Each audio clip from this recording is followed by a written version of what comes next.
नमस्कार, बहुत स्वागत है आप सभी का स्वराज एक्सप्रेस एसएमबीसी में। बुलेटिन में आप मुझे लाइव देख रहे हैं। मैं हूं आपके साथ इस वक्त रश कुकारी। महाराष्ट्र की राजनीति में उथल पुथल अब और ज्यादा बढ़ गई है। कल विधानसभा में फ्लोर टेस्ट होगा या नहीं, इस पर सस्पेंस लगातार बरकरार है। दरअसल फ्लोर टेस्ट के आदेश के खिलाफ शिवसेना ने सुप्रीम कोर्ट का रुख अख्तियार कर लिया है, जिस पर आज शाम 5 बजे सुनवाई होगी। आपको बता दें कि राज्यपाल भगत सिंह कोश्यारी ने कल यानी कि 30 जून को विधानसभा का विशेष सत्र बुलाया है। सत्र का जो एजेंडा है वो सिर्फ एकमात्र एजेंडा उद्धव सरकार के खिलाफ फ्लोर टेस्ट है, जिसे गुरुवार को शाम 5 बजे तक निपटाने के लिए कहा गया है। अब ये देखना बेहद दिलचस्प होगा कि कल फ्लोर टेस्ट होगा या नहीं। आपको बता दें कि बीजेपी और कुछ निर्दलीय विधायकों ने फ्लोर टेस्ट की मांग उठाई थी।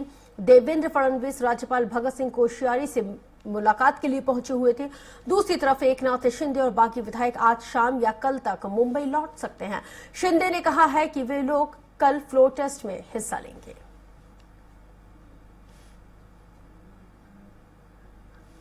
और इस वक्त हमारे साथ फोन लाइन पर न्यूज एडिटर अजय त्रिपाठी जी जुड़ गए हैं। अजय जी, महाराष्ट्र की राजनीति में जो उथल पुथल देख रहे हैं उसको आप किस तरह से देखते हैं? क्योंकि एक तरफ तो मामला सुप्रीम कोर्ट में है, दूसरी तरफ राज्यपाल इस पूरे मामले को लेकर फ्लोर टेस्ट के लिए उन्होंने कल एक विशेष सत्र भी एक दिन के लिए बुला लिया है। देखिए, निश्चित रूप से जो राज्यपाल ने कदम उठाया था वो अपेक्षित था और अंत में ऐसे जब मसले होते हैं तो उसका रिजल्ट यही निकलता है कि अंत में गवर्नर को, क्योंकि गवर्नर अभी तक अवकाश पर थे, गोवा के राज्यपाल के पास चाहे था, गवर्नर जब आ गए हैं तो अंत में ऐसे मामलों का इस तरह के जल्दी घटनाक्रम जैसे स्टेट में, चाहे मध्य प्रदेश में हुआ था या कर्नाटका में हुआ था, ऐसे जहां भी होते हैं इस तरह की होती स्थितियां, तब यही अंत में रीजन होता है कि गवर्नर को फ्लोर टेस्ट के लिए कहना पड़ता है सरकार से, और ये गवर्नर ने कदम उठाया जो अपेक्षित था।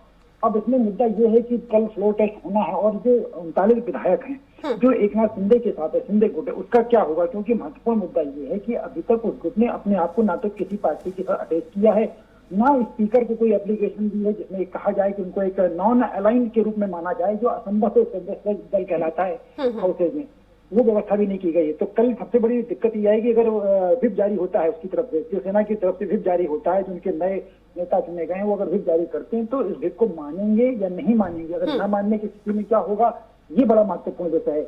और इसलिए आज शाम को जो भी इसकी बननी है उससे पहले, कल फ्लोर टेस्ट शुरू होने के पहले, जब उद्धव सरकार जो है वो मुख्यमंत्री उद्धव ठाकरे जो है वो जब तक कॉन्फिडेंस मोशन रखेंगे हाउस के फ्लोर पर, उसके पहले उनको अपना जस्टिफिकेशन देना पड़ेगा कि किसके साथ है, क्योंकि इसका व्हिप का उल्लंघन नहीं तो हो जाएगा और वैसे इसमें काफी कुछ संवैधानिक संकट खड़ा हो सकता है। तो मुझे लग रहा है कि अभी शाम को इसका जो सियासी ड्रामा वो चलता रहेगा और सुप्रीम कोर्ट पर नजरें टिकेंगी। सुप्रीम कोर्ट जो फैसला लेगा इसमें, जो तो 16 विधायक जो बागी घोषित वो अयोग्य ठहराए गए, उन पर क्या फैसला होता है, और साथ ही फ्लोर टेस्ट की जो राज्यपाल के आदेश है उसको भी लेकर उन्होंने सुप्रीम कोर्ट में अर्जी दी है, तो इसमें क्या तय होता है, इसके बाद इसका अगला कोई कदम उठाया जा सकता है।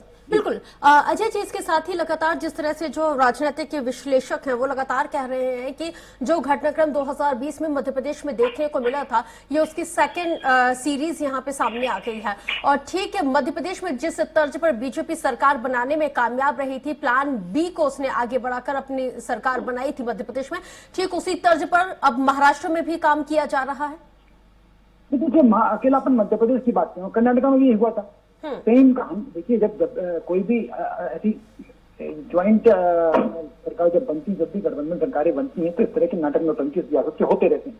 कर्नाटका में भी हुआ था, क्योंकि वहां पे कर्नाटका में भी कांग्रेस के पास सपोर्टिंग सरकार थी, और यही जाकर के आप देखिए मध्य प्रदेश में हुआ, क्योंकि यहाँ भी सपोर्टिंग सरकार थी। तो जब तक बहुमत की सरकार ना हो तब तक ये स्थितियां बनती रहती हैं, कोई नई बात इसमें नहीं। पर मुद्दा ये है कि मध्य प्रदेश में जो प्रॉब्लम थी कि जो 28 विधायक टूट के गए थे, 22 विधायक टूट के गए थे, वो बहुमत नहीं था, उसमें दल बदल कानून लागू होता था, उसमें व्हिप का उल्लंघन भी माना जाता था। लेकिन यहाँ पर क्योंकि 55 विधायक है शिवसेना के, इसमें से 37 अलग हो गए, 37 चाहिए और 39 अलग हो गए।